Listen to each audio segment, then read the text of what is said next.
I'm Intruder Green. You might know me from things like the G-Man, Stateville Correctional Center, and Gorillas. Welcome to the Intruder Green podcast. On this episode of the podcast, we got Christopher Swinney. It's going to be a tight conversation because he's real good at doing his own podcast, which is funny. You're going to notice in the podcast, I say that like, oh, I didn't know you had a podcast, but I totally did, and I'd heard it before, and I just got my wires crossed, I guess. I don't know. Anyway, he's real good at it. He's got like all sorts of good technology and stuff, and I don't, but I'm working on it. We're slowly getting there. The problem is I got so many different ideas about like things I want to do, and I'm like, I should do it this way, and everybody's like, no, you should just do it the way, like everybody else does it, because it sounds better. And I'm like, yeah, I don't know. And they're like, no, really, if you do it this way, you're gonna be professional and probably make a lot of money. And I'm like, don't tell me what to do. I'll make my money the way I want. And then they're like, all right, good luck being broke forever. And I'm like, yeah, I'm happy this way. Yeah. Well, maybe not so much. Anyway, it's June 12th, about halfway through the month, and we're having a good time here. Basically, I think we're about the same. We're at the same stage in life or in the world as we were last time I did an episode. Shit's coming back. And that's cool. I'm not going to say back to normal because, like what was normal over a year ago, I don't think we need to get back to that. I think we need a new normal. We always need a new normal. It's like, what's normal? Was it normal when they shot the president, back in like, I don't know, when was the first president shot? That was a long time ago. And there's been a few since then. And then all sorts of other tragedies happen. I don't know why I went to the shooting of the president thing. That was just like something somebody else said, so I was copying them. But anyway, life is never fucking normal. You just gotta get through it, and it's fucking. It can be real interesting, and hopefully it doesn't suck too much. That's the thing. We don't necessarily want to get back to normal, but we want to get back to life not sucker so bad, but probably we want to get back to a better life than what we had before, because that shows progress. Yeah, that's like fucking math, basically. I mean, it's like, yeah, that's like social economics or whatever. It's like the economy for sociological thing, and you say 1 + 1 = 2. And people are like, yeah, that sounds good. Anyway, I want to give a shout out to the producers of the podcast. We got Luke Ellis, Renaissance, Heather Royston, Gem City Sabrina, Sarah Koenig, Audacity Crash Clothing, Chelsea McNally, Cardboard Box Colony, and Carlos Hernandez. Thanks everybody for continuing to pitch in to make this show happen. I've been talking a lot of shit about like stuff I want to do, and hopefully it's going to happen soon. There's some logistical stuff I'm trying to figure out, but I want to get you guys stickers, for a certain level of the producers that pitch into the Patreon. Basically, if you want to become a producer of the Intruder Green podcast, you just hit me up at patreon.com/Intruder Green, and you can, get on there at a few different tiers. And I appreciate any money that anybody gives me. Some of you I appreciate even more, all right. Because, like every little bit helps, but a lot helps even more. That's the way to look at life, I think. But, I want to get stickers made, and I want to, just give you guys like more that I'm trying to figure out like cool things to do. I'm thinking about possibly bringing back the Intruder Green cocktail hour, because I know some people like that, and it was fun for me because like I would love to do this more as like a video content thing, but I know people are like, I want to fucking listen to podcasts because you can just like listen to it on the go, sort of. That's the best thing about podcasts. But There's no reason we can't do both, right? Like, what if we did the cocktail hour and then do the podcast live during the cocktail hour, and then release it later as a podcast. So if you ain't got time to like sit down and watch a video or whatever, fucking just listen to it while you're driving somewhere.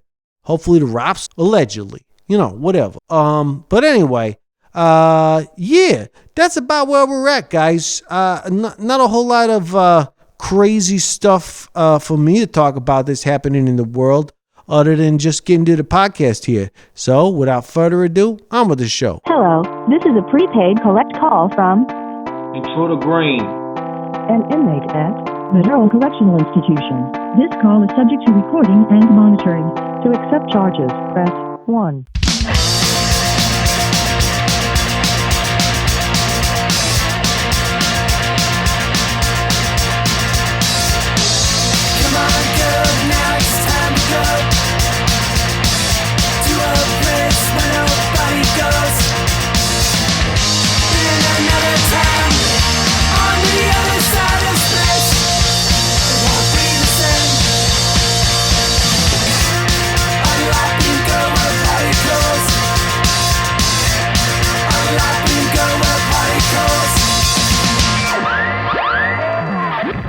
Well, we're here to talk about your new band, Fire Sale, right? Yeah. I'm really excited to talk to you, man. I've actually listened to a lot of your podcasts because with my podcast, it always has podcasts you might like, and we're always kind of tied together because I think we do a lot of Fat Record stuff. Yeah, word. What's your podcast called? That One Time on Tour? Oh, yeah, I've heard of your podcast, and I think I've heard ads for it. And I've always like, oh yeah, I should probably check that out. Sorry, I haven't done it yet, but I will. It's okay, man. It's okay. Don't worry about it. Yeah. Well, yeah, it's kind of cool. Like that's happening a lot with a lot of band dudes are doing podcasts these days. And it can be cool. I don't know. I think you guys do a lot of tour stories. Is that kind of like the basis around it, or? That's how it started. Now it's just kind of become just an or two of talking to people, and we talk about touring and whatnot, but I started it 3 years ago because I was bored and I wasn't in a band anymore, and yeah. I'm 150 episodes in, and it's a lot of fun. Nice. Man. I love it. Yeah. It's very Fat Records heavy though, because that's all my friends have something to do with Fat Records. Yeah. Like I try not to do it with the podcast here. I like to mix. I try to mix it up, not just do bands. Like I've had some people, like in different types of bands too. And Melanie definitely helps out with that. Yeah. Because she deals with all sorts of different people. Like she's given me like some like high school metal band and stuff. And it's like, well, that's cool. Like I like to get all sorts of different voices on here, Yeah. Like I had like a dancer or just friends that are like kind of interesting, it's cool. I just listened to your episode with Miguel from Teenage Bottle Rocket. Oh, it was really good. I love those guys. I've had Ray on my show a couple times. So yeah. I had Ray too. Did I have Ray? Yeah, I had Ray. I was like, because for a while I was trying to get all those guys, and then like I don't know, other things happened, and I got busy, and they got busy. So I got 2 of them. Still got to get the other 2. Yeah. But yeah, like it's cool to get the Fat Records stuff going on too. It's a little difficult, obviously, because I'm in Germany and the time difference makes things like kind of weird, which we kind of experience. Like it's evening, it's cocktail hour for me, so I'm not drinking a cocktail, but I got a beer. And for you, it's like in the afternoon, right? It's like almost 12:30. That's the thing. Like our label for the new band is in Austria, so trying to do like meetings and stuff over Zoom. It's like, well, what's good for you? And I'm like, well, I guess I could get up and do it at 9 if you want me to. Right. I mean, that might be okay for a meeting. I try to push back, doing something like this as late as possible, but where it's also kind of acceptable for me. So I feel like, and it's also kind of just like, I don't know when, it's the weekend. I gotta figure it out. But yeah, I'm like, about around noon should be good, I guess, for most people. Because I don't want it to be like, I did one with like, I think somebody like just got out of bed and got like on it, and it was just like, how you doing? And I'm like, okay, you know, like Yeah, no no energy there.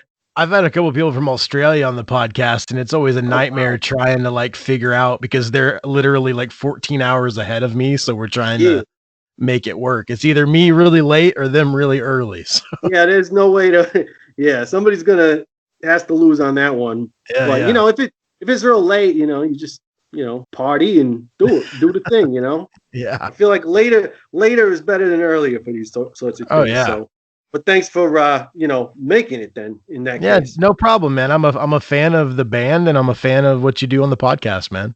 Yeah, thank you. Speaking of being a fan of the band, this is kind of like a super group, if I'm not mistaken, right? At least I that's mean, what I mean. You got definitely some people from different bands, right? it started out it's kind of strange, man. Like I kind of pinch myself a little bit because, I used to play in the Ataris back in the Yeah. day. I've been in a And couple other bands like Brazil. We were on Fearless Records and I haven't really written music or done anything musically other than the podcast in like over a decade.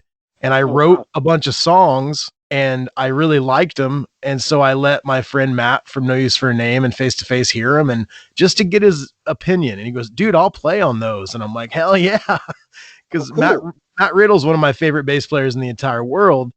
And then I got my buddy Tim from Protest the Hero to play second guitar, and my buddy Pedro to sing on it. He's in Anberetta, which is a really great punk band Oh from hell yeah, Virginia. love those And guys. and yeah, it's just kind of it all became this weird band where it was just going to be. I wasn't going to let anybody hear it. I was just writing songs because I was bored. I've got two Yeah, toddlers. I don't have a lot of time to do this stuff other than late at night. And when yeah, everybody started listening and liked it, and it became a band, and all like a couple weeks later after we got a couple of the songs done, some labels were sniffing around, and it's kind of just become this dream thing that I being in my early 40s, I never thought I'd ever release a record again. yeah. I can feel that. I mean, I'm a little worried about that. I'm still in a band, and I'm like, are we gonna do anything? You know, because of the way the last year's going, and like this year still is kind of like up in the air.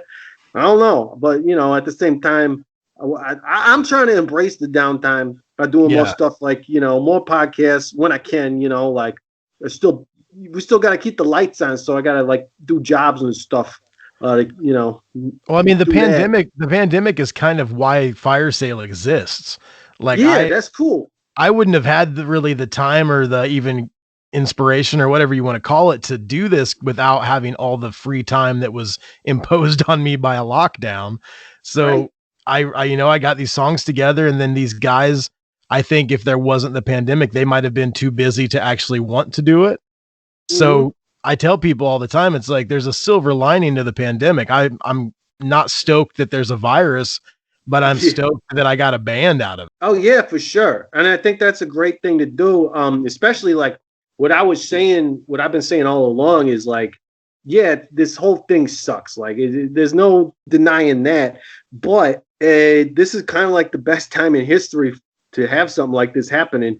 Like, think about like when they had the Black Plague or whatever, or any Yeah. other time we've had something kind of like this. It's like they didn't have the internet, they didn't have fucking, I don't know, all sorts of shit that we do now that allows people to like communicate and like in your case fucking start a new band basically remotely. Everybody's living in different places, but you can Yeah, like we've never make been it in the happen. same room together at all to do this. It's always That's been like, crazy.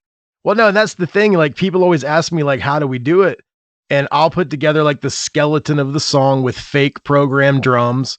And then Oh yeah. I'll send it to my drummer. We'll get the drums all done. Then we'll send it to Matt and he'll do the bass or vice versa. And I mean, it Yeah. takes a lot longer than a traditional song to record, but at the end, it's really cool because there's no input on what the other guys are doing. Like Matt plays whatever he wants to play. Tim plays whatever he wants to play. Pedro gets the song and writes Oh all the wow. vocals and records it. Like we don't really have that thing of where, well, I don't really like what you did there. Like it's just no, dude, you get the song, you put your shit on it, it's done. Wow, that's amazing. Because Yeah. that's almost like a more pure form of like being in a band. I mean, there is, I guess, some aspect to being like together and being like, nah, I don't know about that, and critiquing each other. But Yeah. that's definitely like a cool dynamic, I guess, is the word to I like just do it I that way. I love it because at the beginning, you know, like a lot of my friends were like, "Oh, are you putting out a solo record?" I'm like, "Well, no, I can't sing.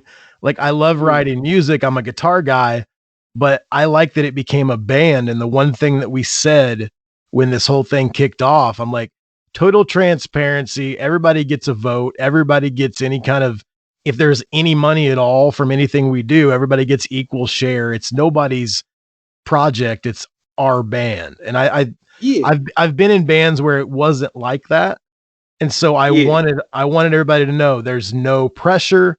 There's nothing. This is all fun. We're just going to write a bunch of music, and if people like it, cool. If they don't, fuck them. Like I don't care. And yeah, yeah. that's how it's been. There's been no pressure in this band at all. I love it. That's the way to be, you know. Like, I think, you know, being in a band, pressure's gonna come eventually. Yeah. So like eliminating it as much as possible from the get go is like that's good. That's a good move. Oh, we're already starting to get some like offers for touring and stuff, which I know is kind of premature. yeah. It's premature because Yeah. of the pandemic and everything, but I've already Right. told everybody, I'm like, if it's lucrative and it's going to be fun and we want to take time away from our families and our jobs and whatever, we'll go do it. But if one person in the band doesn't want to do it, we won't do it. It's just, I don't want anybody to feel any kind of stress at all from being in this project. Yeah, that's good. That's good. Cause yeah, you know, it's like, you know, you want to limit it as much as possible. I was gonna ask, were you in the Ataris when we play with the Ataris? But it sounds like you said probably not. I left the Ataris around 09, 2010. Yeah, no, that was right that was before way the bef- new decade. Yeah. Yeah, that was way before. I think we played with them, you know, a few years ago now, but it was definitely less Well, than a and, decade and ago. also I was like the fourth or fifth guitarist, and there's been 4 or All 5 right. since me. So All right, shit. Yeah, so I have no idea who was in there. yeah. I mean, it was a fun show. I remember, and we kind of hung out at the club, but I don't know. It was in Green Bay, and we kind of like have a whole crew there, so it wasn't necessarily like, hey, we're playing with the Ataris. Let's like become best friends with them. It was kind of like, oh, hey, Ataris, we're here too. You know? Yeah. But yeah, it was And fun. I know I live in Indiana, and I think we have. I wouldn't say I know her very well, but Bambi from Fort Wayne, Indiana, she's done a lot of art Oh and stuff yeah, for you, she's right? great. Yeah, she did the well, she's done a lot of photos for Mass Intruder in general, and she's just a good friend of ours. She actually so she did the cover photo for for my podcast that we're going right now. And she was also I had her on as a guest, and she does the Officer Bradford calendar Okay. that he does. He's done it twice now, and he raises money for Planned Parenthood with that. And yeah, she's a great photographer. She's a rad chick. Yeah, So, I know that the drummer that we just got a new drummer. The guy that played on the record was like kind of like more of a session guy that was friends with us, but we just have a new member of Fire Sale. His name is Paul Williams, and he's in an awesome band called Making Enemies, but he lives up in Fort Wayne where she lives, and I think they know each other better than I know her, but I have met her before. Yeah. She's great. I think Fort Wayne is a really fun town to hang in. There's like a pretty cool crew of dudes there. I don't know if you heard of the band Flamingo Nosebleed, but those guys. Oh yeah, definitely, yeah. Yeah. All good stuff. Like we always have a good time whenever we're there. It's been a while, but you know, like Yeah, dude, when I was growing up, because I grew up in Indiana, I moved away, and then I came back when I had kids and everything, because it's cheap and it's a safe place to live. But for sure. But Fort Wayne, they used to have a massive punk scene up there, man. They had so many venues. When I was growing up, that was like a place that we played all the time, and I love it up there. It's only an hour from where I live now, so. Yeah, that's awesome. So was that kind of like where you got into punk rock, like when you were younger, or? Yeah, it's kind of, I think it's a story a lot of people have. With me personally, when I was probably 10, 11 years old, my uncle gave me Master of Puppets by Metallica. All right. And I loved it. And Cliff had a Misfits shirt on the back of the tape. So I went to the record store and saw the Crimson Ghost on this CD. I didn't even know what it was. Oh yeah. And I bought it just because Cliff Burton had the shirt on. And so my first taste of that was like Legacy of Brutality by the Misfits. Uh-huh.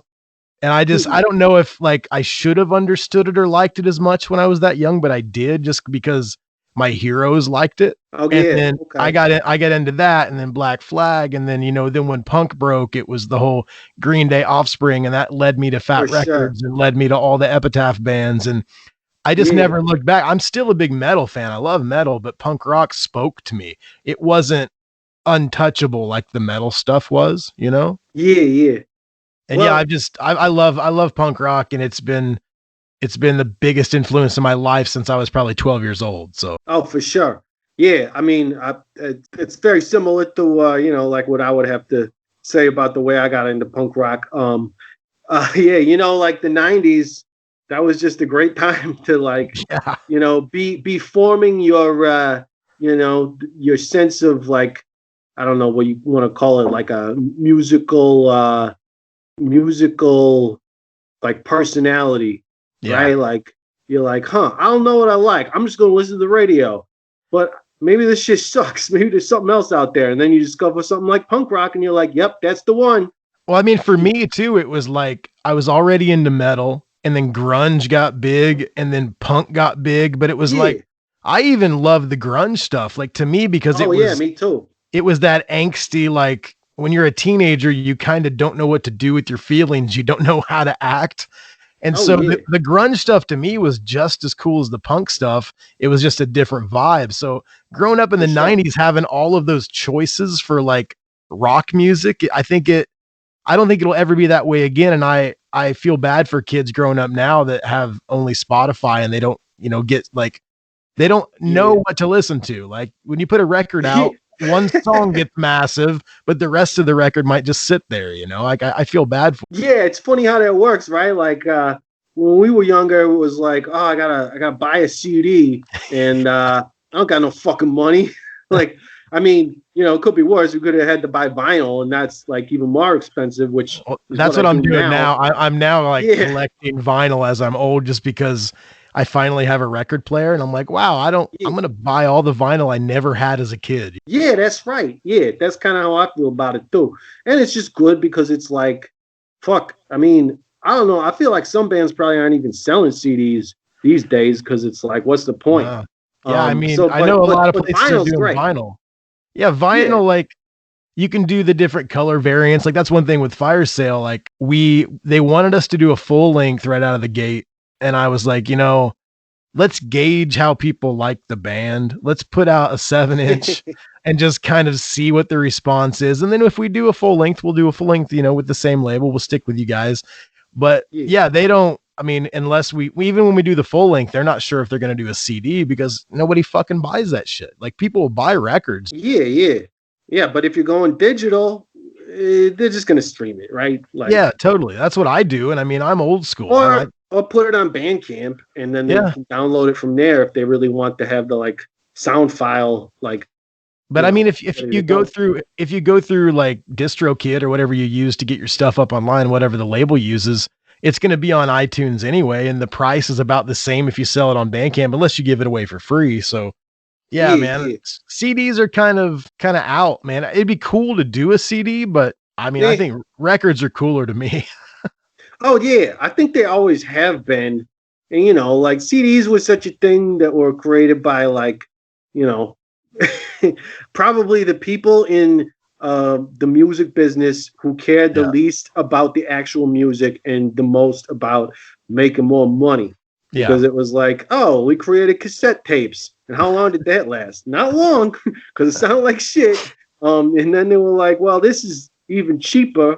And, it's new technology and all this and whatnot.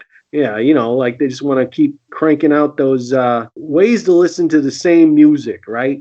Anyway, I don't want to get a soapbox about that, but we probably agree about all that stuff. Yeah, but I think we're in a good spot these days with like just what we've been talking about. But the kids, that's what we got to get back to. Is the kids don't know what the fuck to listen to because they got too many options. What are we gonna do? That's the thing, because I mean, I don't even understand why bands do full records. I mean, I want to do that, and I think that people do it because that's what they grew up on. But right, you could just do a new single every couple months and probably have the Yeah. same response as anything else, you know? Yeah, I believe that to be true, and I think it might be kind of going that way, kind of like Yeah. everybody's trending that way. I mean, I don't know. Well, I want to ask you about what the plan is for the album, but first, let's talk about that for a minute because I'm like thinking about it, and it's like, yeah, it's cool to have an album when you have a bunch of songs and you Yeah. want them like sequenced a certain way, and you want to like make, you want to go. Like some albums are a fucking journey, like you get Yeah, into the yeah. intro song and you're like, oh yeah, it's getting me pumped up. And then you get to like the next one and it's like kind of like keeps you going. And then like maybe there's a hit song that's Yeah. like the really fun one. And then by the end of the album, it starts getting into the B-sides and you're like, oh yeah, I feel like I just fought a monster and I'm ready to like, it's almost ready to be over. And then you Yeah. get to the end and it's like time for it to end. It's like almost like watching a movie. But then again, if a band has just a couple of songs that they want to put out, why not just do that? It's I mean, yeah. That's kind of the thought process. Like the label that we're on, SBAM Records, SBAM. Oh yeah, okay. Yeah, I think you guys might have done something with them or been involved with something. I mean, I seem to remember that. I've definitely talked to the main dude there a few times. I think we met at some point, like at a festival or something. And They have a music festival, and Stefan, the main guy, he does artwork for NoFX and Blink-182 and all these crazy bands. But they were pretty interested at the beginning. I let them hear a couple of the demos, and then when the offer finally came through, they wanted to do a full length. And we had enough songs, but they weren't quite done. They were skeleton songs, and we had two that were like, we really felt good about. They were completely done. Like they didn't need anything. They were mixed. They were ready to go. And so my whole plan with that, like I said, we want to sign with you guys. We think we could be a good asset for your label. You'd be good for us. Yeah. But I don't want to promise something I can't deliver. Sure. Like I know we can deliver these two right now. Yeah. And then, you guys can kind of see what people think, and hopefully we'll still do the full length. So that's what we agreed on. But yeah, it was basically, here's two songs. Let's do a 7-inch to see what happens. Or it's going to be another 8 to 10 months before we're ready to put these songs on a record. And I think it was a good idea just to kind of test the waters. And the songs that are on the 7-inch will probably be remixed and added to the full length anyway, with 8 to 10 more songs. But yeah, and it was partially in my own head because we're a new band. And when people hear that, when Melanie sent out the press release, it's super group. Like, yeah, I don't like that because I'm not saying we're a super group, but right. Yeah. It sounds the guys in the band have done some cool stuff, so on paper it looks really good, but I want the songs to match what it looks like on paper. Yeah. So the idea of doing two songs right out of the gate, just to see if people like it and they don't hate us, that's what I wanted to do. And that's, back to your point. Yeah, I don't think it was the right plan for us to put out a full length. I think it was, let's give them a taste of it, see what happens, and then here's our full length. Because we do want to do a full length, but we've also discussed like maybe following up the 7-inch with a 5 or 6 song 10-inch EP. Maybe not commit to doing like 13, 14 songs. Because I mean, when you don't live in the same town and you're doing everything over the internet, I don't know how long that will take. I don't know how long 14 songs will take. It could be 2 years. Like, I don't fucking know, Right. It's hard to commit to a contract with a label when I can't tell them a timeline. So for us, and I don't know about other bands that are together and they have a budget and they can do whatever they want. For us, it's very much still very DIY. Sure. Like not even, because we have DIY, like each of us DIY, and then we have to put it together. Right. So it's the 2-song thing was a good choice for us, and it might be a while before there's a full length. There might be an EP next. I don't know. We're not very quick at writing songs. Yeah, well, you don't need to be quick if you want to be good. We're quick we're quick at getting ideas, but fleshing those ideas out takes quite a while. Yeah, especially when you're doing it remotely, I'm sure. Yeah. Is everybody? You guys just like record from home? Everybody got like their own studios and stuff. Yeah, everybody has. Well, the cool thing is that Pedro, our singer, who's in Amberetta, he used to be in this band called Fun Size, which was on a major. I can't remember what major they were on, but he's got like an actual place that bands pay to go to, like a real studio. Oh, all right. And then I've got my setup that I do my podcast and all my guitar recording and whatever. And it's nice. I'm just using like a MacBook Pro and a couple interfaces. And I mean, it's nothing crazy. And then Matt's got a little home place, and everybody kind of has their own little place they can do high quality audio. And then we send it to our producer / mixer / unofficial member, Brian Churlo. He lives out in New York. And actually maybe New Jersey, not New. And he's kind of the guy that makes us sound the way that we sound, because he mixes and masters everything. Yeah. And he's won Grammys for like Justin Bieber and Paramore and all this crazy shit. He was a friend of mine when this thing started off, and he's like, I wouldn't mind mixing and mastering it. I'd like to be a part of that. So we get all our shit done. He doesn't hear anything. We get it all done. And then we send him the session files. And then a couple weeks later, we get the song back, and we make revisions if we want him to change anything. And then he does it.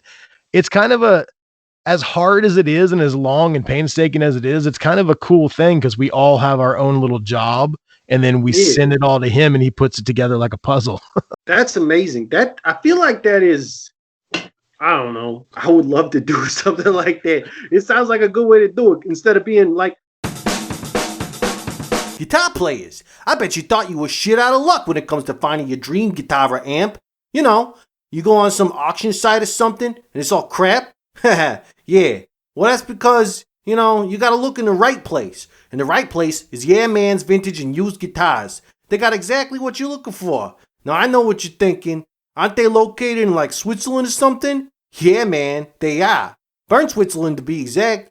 But you can get on the internet and you can go check out their website, yeahmansguitars.com, and you can order stuff on there. So, it don't really matter where the heck you are in the world. You can just get on their website and find all sorts of cool stuff that you're looking for. And you might not even know that you wanted it until you see it on there, and there's a lot of good stuff.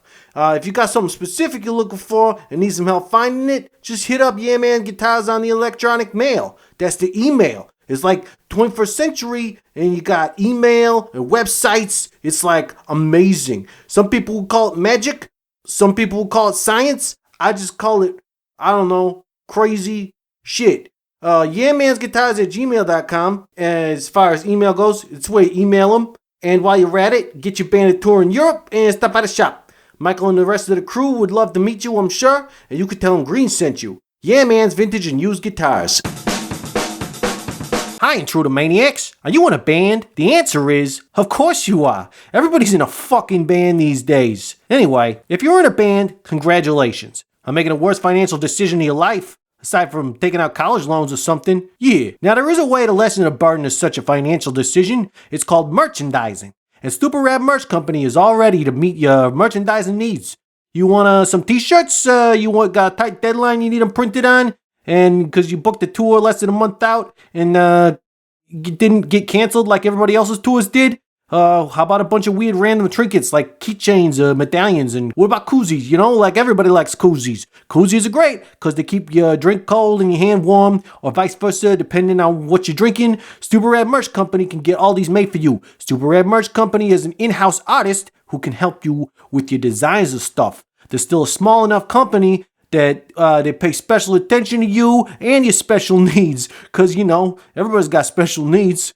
Like, you probably mostly. And they even got a web store. That's where the real magic is. You go on tour and you sell your stuff, but chances are you're going to have some left over, or some fans are going to feel like left out because they didn't have enough money to buy something at your show. So they go on to stupidradmerch.com and find stuff from your band on there. They'll take care of all your production and shipping fulfillment needs. So go ahead, go on to Stupid Rad Merch Company's web store right now and check out all the tight bands that are already on there. They got a bunch of them, like got the Bomb Pops and like the Bad Cop and stuff. It's all good. All sorts of cool swag. And right now, Right now, if you go on there and at checkout, you use the code PRISON, you can get 15% off all of the Stupid Red merch branded apparel at stupidredmerch.com. Go check it out. StupidRedMerch.com. You know, like when you make an album in a studio, you go in there and like, especially for us, the first two albums we made, actually all of them really, because like the first two we did were in Chicago, at Atlas Studios. And we basically lived in the studio the whole time. Yeah. And It's kind of like being on tour, right? Only you're in one place. Yeah, exactly. But that could get kind of exhausting after a while, you know? Like it's set up, we had like a kitchen in there and like places to sleep and all that.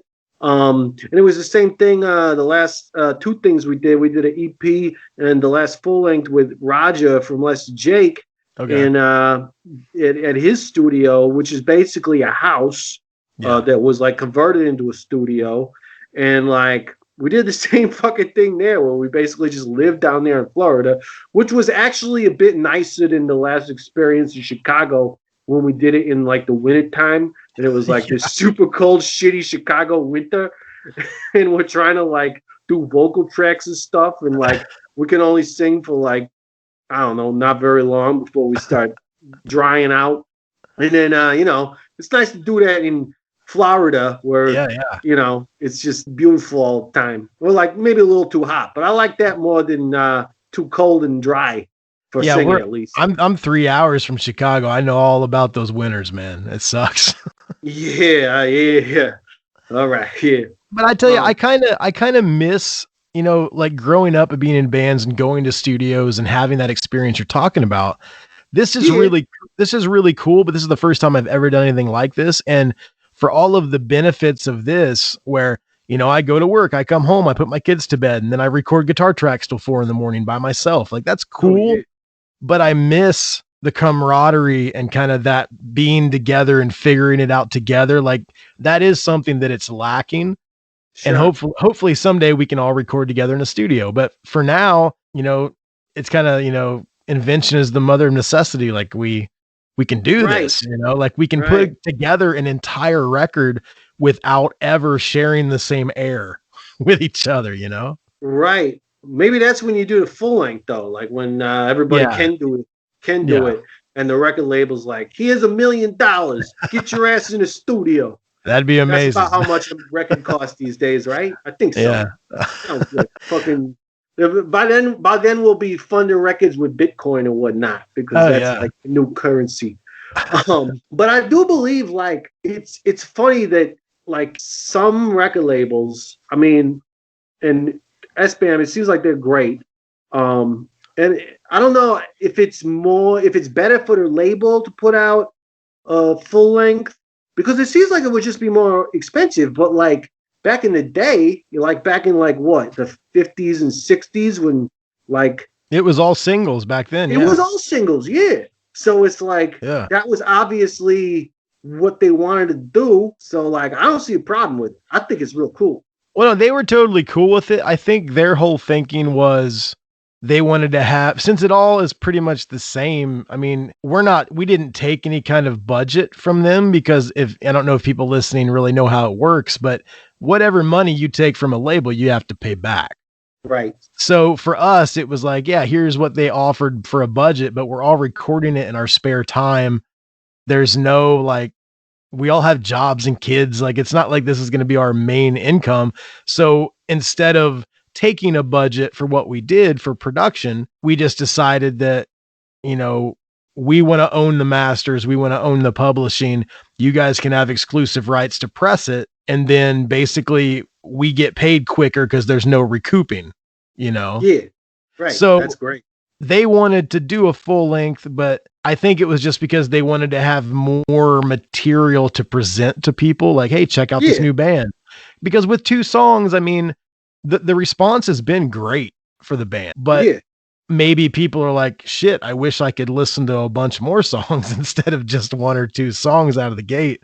So that was honestly my thought. Like when I went on Spotify to check you guys out, I was like, I only saw one song on there, I think. Yeah, there's going to be a just- second single released soon. We've all only right, got all right. we released the first single on April 1st, and then we're gonna release the other single around the pre-sale date. Maybe. I mean, we're still talking to the label, but yeah, Okay. that was the thing. People go on there, and I mean that's why we did a video as well. There's a video for that single. Oh yeah, because we wanted to make sure there was some kind of visual aspect. Because sure. yeah, new band with one song, like we want people to be excited, but we can't just throw everything out at the same time. You know, there's got to be like some kind of plan outline. Yeah, I mean, that's another aspect though. You know, it's never been easier to make a music video. Also, like because of technology. So it's like a single with a music video, and you just keep going like that, and it's like, yeah. Well, dude, that's a story in and of itself. The label was like, "Hey, we want a video really bad," and I said, "Well, what's the budget?" And they said, "There's really not a budget." Well, they were going to give money for the album, but not the video. What the fuck? Yeah. So, but they wanted one, and I thought we needed one really bad, and so their idea was, let's do a lyric video, and I didn't really. I mean, people do that all the time, and more power to them. But to me, it's just kind of it doesn't really add. It doesn't add anything to the song, you know? Yeah, I mean, yeah, it depends, I guess, because like I've seen some pretty fucked up lyric videos. Yeah, I mean, like, I've seen it really be cool like an actual music video, but then it's like it's a music video. You know, like it's not just a lyric. So I had never done any video whatsoever. So I found this website. I can't even remember the name of it, but it's got like 70 million video clips that you can use for free. Oh shit, really? Yeah, and I if you ever want to know what it is, I can figure it out. I just don't remember what it's called. But there was this one guy, like this Russian filmmaker, that had all of these video clips, and it didn't say if it was from a movie or if he just did it or what, but they were all free to use, about these kids. It's kind of like a horror movie. They like run into this crazy clown, and then there's zombies, and there was like this cool narrative. That sounds great. Yeah, and the narrative that the story was telling with these like 10-second clips was kind of close to what the song was about in a weird way, like lyrically. So I cut together the video, first off, with no performance at all. And I sent that to my guys, and I sent it to the label, and they're like, wow, that's amazing. That's great. So then we decided to do some shots of us playing. So it wasn't just this narrative thing that didn't have us in it. And I matched it to where it looked pretty good. And I tell you, man, I've had people hitting me up wanting me to make videos for them. And this is the first one the first one I've ever done. And I'm super happy with it. And I think it's added a lot, and it's really helped the single out. But man, it just goes back to that whole DIY thing. It's like, I'm not going to pay somebody to do something that I can do myself, you know? Yeah, for sure. I mean, yeah, right on. That's absolutely. Maybe if I was 20 or whatever, I'd be like, who is going to do this for me? But I'm in my 40s. If I can do it, I'm going to sit here and do it. You know, just, the same way with not taking money from a label for the recording. It's like, I actually feel like a lot of people will go the other way, where they're like, if I'm young, I should do all the work. But if I'm older, fuck it, get somebody else to do it. But so that's I one feel thing. like that's props to you. Well, the guys in my band kind of make fun of me sometimes because I'm sort of a workaholic. Like when I come home from work, because I teach guitar for a living, that's my job. And so I'll come home, and like I've got a 4-year-old and a 3-year-old. Like we get them to sleep, and my wife goes to sleep early. And then I come out to my studio, and I'll either do a podcast or work on editing a podcast, or I'll write a song, or I'll record rhythm guitars or whatever. And there's not really a night where I'm not doing something. Yeah. And so the guys in my band, like every 3 days, I'll send them a new song, and they're like, man, do you ever just watch TV? And I'm like, no, I don't. Yeah, there ain't nothing good on anyway. No, not after midnight. There's nothing good on. Yeah. Or maybe, depending. All right. Yeah. Well, that's real good. Yeah, I think this is a really cool thing you guys are doing, like just as far as, I don't know, switching it up. And like you said, necessity is the mother of invention or whatever. And I think I said it the other way, but you said it right. I know, but I kind of like the way you said it more. Whatever. Yeah, it's really cool. And I would love to do some shit like that. And I was like, yeah. I will find out about that website too. Yeah, dude, I'll tell you what, you've got my email, or if you don't, I think I've got yours. I'll send it to you when I find the name of it. Yeah, for sure. Because that sounds amazing. And I don't have time to work on shit these days. But I was going to say that during this pandemic, you guys probably didn't really have an issue with the whole mask thing, right? oh yeah, no, we fucked up because I mean our noses are covered, but we still got our mouths open. So Yeah. now we just got a double mask, and it we just look real stupid. Like we don't already look stupid. Now, I was showing my wife pictures of the band, of your band, because she wanted to know who I was talking to for this interview. And I told her, I said, yeah, they're probably the only band that probably could have just continued to play shows. Yeah, right? You could have just put a thing over your mouth and you guys would have been fine. Yeah, I don't know. I feel like the fact that, anybody who plays in a punk rock band, if they're doing it right, is probably getting real hot and sweaty on stage and really getting their blood pumping and whatnot. And if you do it with a ski mask, that's definitely worse, a little bit at least. Yeah. And I don't know. I feel like I would be worried about, immune systems and whatnot. Like, I don't know. I'm fine with not playing shows for a while this is happening. Like, yeah, I don't know how many masks I can wear to keep that stuff away from me when I'm trying to like have my mouth open and fans are like spitting at you and stuff, and it's like everybody's sweating. I get a little like germophobic at a certain point, but I don't think it's even a phobia. It's like, yeah, we probably should be worried about this. Can I ask you a question? How many green masks do you own? Oh, I got plenty of them. We keep them in stock, I figured every time you'd go to like a store and you saw like a bunch of, you just buy a whole handful of them, right? Yeah. Yeah, I don't really see him too much. Red takes care of that. He's the man for getting them. I won't say how he gets them because I don't know, but he takes care of that stuff. That's good. That's good. Probably not legally, but that's all alleged anyway. No, yeah, right. Yeah. Well, I'm gonna save the questions for you because hopefully I'm gonna have you on my show as well. Oh yeah, I would love to do that. Absolutely. Just hit me up. We could probably do it pretty much just like this, but maybe we'll get the Zoom working this time. We'll get the Zoom working. Yeah. Yeah.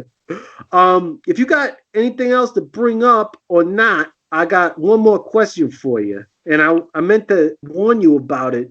I always forget to warn people about it because the whole point of this podcast. Not the whole point, but like I try to have a theme, and the theme is crime stories.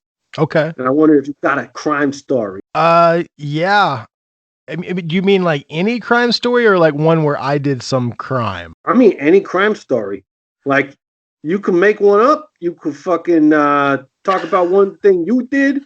Maybe you got away with it. Maybe you didn't. You can incriminate yourself, and maybe fucking this podcast will become famous because they used it in a court case that got you arrested or something.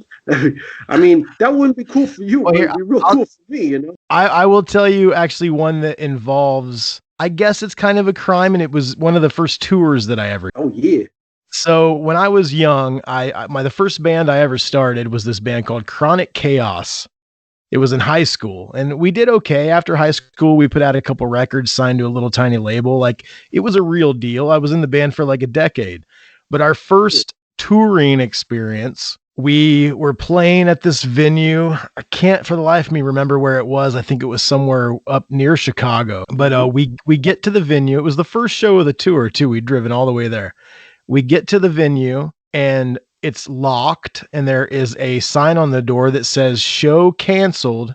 We apologize." Huh. And it was a real venue. Like, it was like this little kind of coffee shop, like punk rock, vegan, whatever bullshit place. Yeah. And we were kind of upset. And there was another band that had driven from like Nebraska, and they were there. And so we were just kind of hanging out in the parking lot. And we realized we kept hearing a phone ring. Huh. And we walked around to the side where we thought we heard it. And their cordless phone from the venue had been left outside on the windowsill. That is so weird. Because we would call the venue and it would ring. Yeah. Like, we had cell phones.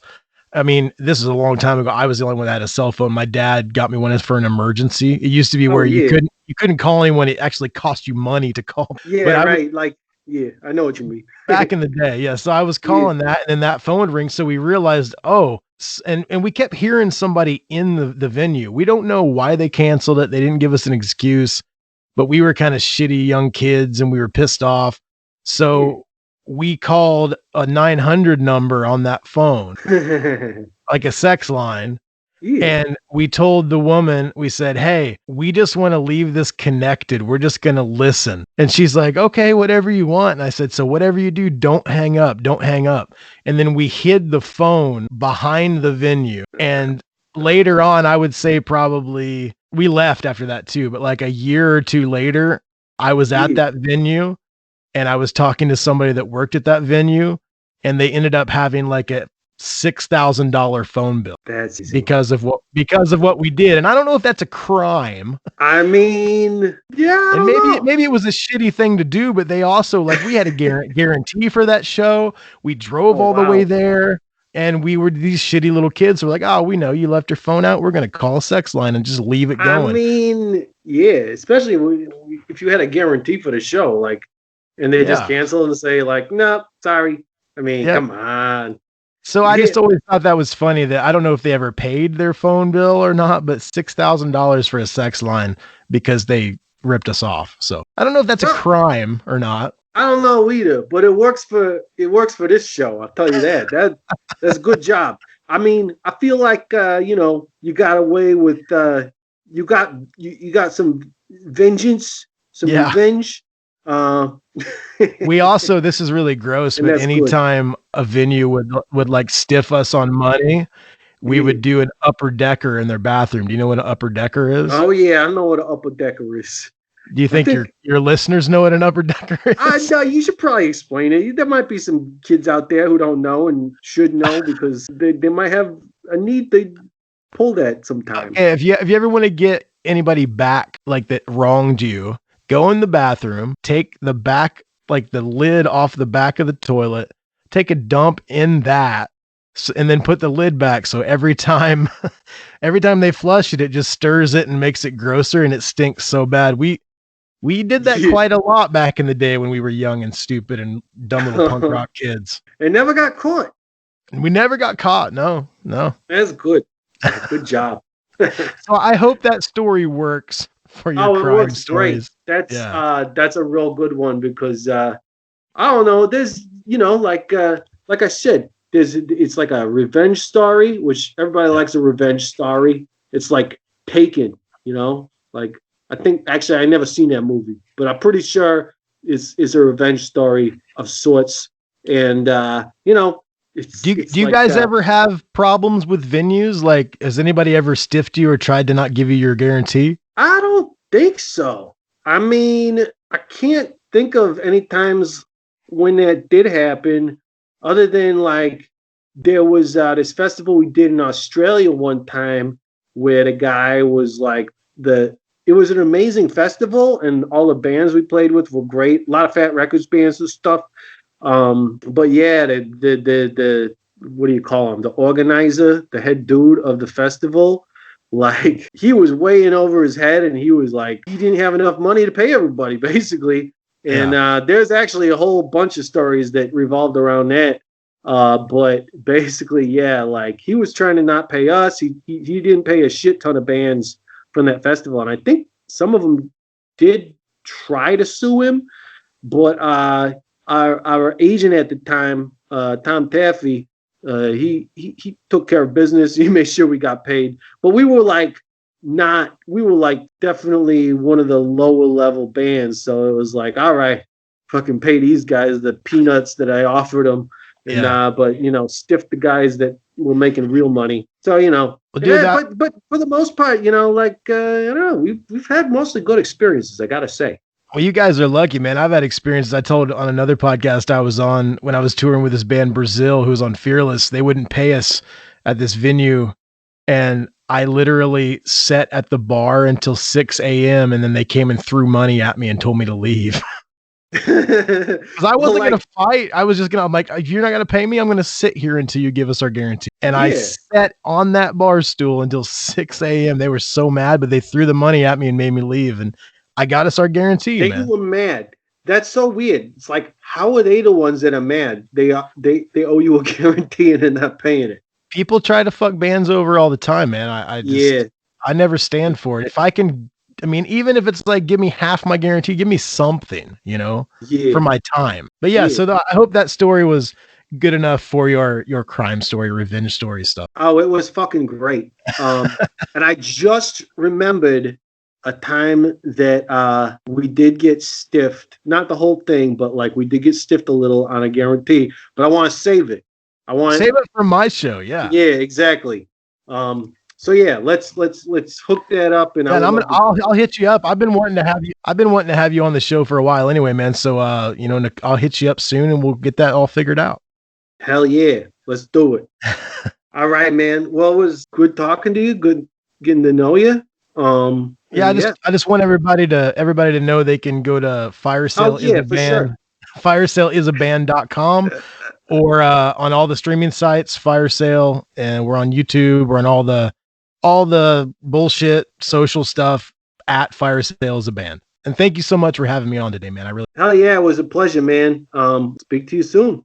Yes, sir. I'll talk to you soon, man. Thanks a lot. And that's it for the Intruder Green podcast. You can hit me up on all the socials at Intruder Green, or go to intrudergreen.com for all sorts of cool stuff. You know, like we got the merch store on there. We got the podcast and the Patreon, all that junk. You can even link to the band website from there, Mass Intruder. You know, like if you don't feel like going to Google, you just go to intrudergreen.com and find everything that way. Basically like a search engine for everything Intruder Green and Mass Intruder. All right. The Intruder Green call-in line is +1 608 535 9608. Patreon.com/Intruder Green if you want to become a producer of the podcast. The Intruder Green podcast is produced by Colin Bennett, management by Anka Kramer, hair and makeup by Genevieve Smith, set design by Dylan Raymer, catering Matthew Hendershot, lighting Squeak Lights, Rahway, New Jersey. Our theme song is Particles by Type Bros. I assure you, brother, the sun will shine on us again.